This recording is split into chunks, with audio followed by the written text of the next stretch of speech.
So shifting our language is the first way that we can start to look at these things more objectively and give a little space between the thought or the emotion and ourselves.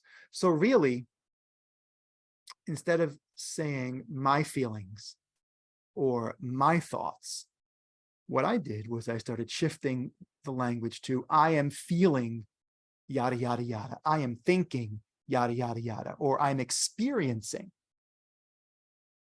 right? And then once I started to look at things that way, I started to realize that this was something that was, yes, I'm experiencing it. And it's also not who I am.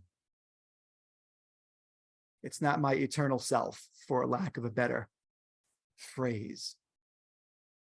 So what happens is when we use language that's possessive of our thoughts and emotions, my feelings, my thoughts, this taps into something called ego.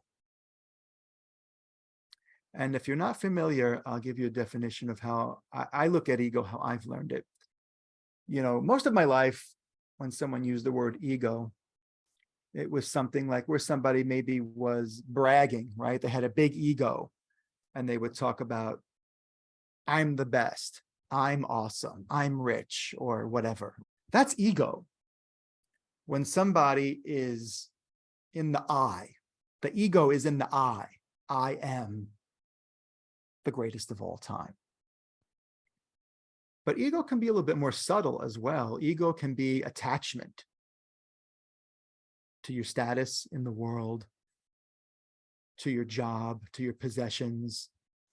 You know, so a lot of times people will say, when you get to know somebody for the first time, they'll say, well, you know, what do you do? Right? And who we are becomes attached to our job or how much money we have in the bank. And we might start comparing ourselves to others, sometimes really unrealistically. That's ego. It's making this comparison to others or to your status. Something I learned more recently is that ego can also be a quiet little voice in your head that maybe thinks you're not good enough, or thinks, if I try this, I'll just fail, or I'm a loser. This is also ego. Now, don't get me wrong. These are all thoughts that human beings have. I'm not saying we shouldn't have them or that there's anything wrong with them.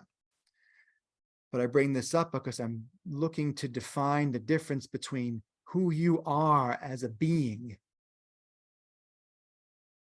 versus the things you experience, the thoughts and feelings that you have.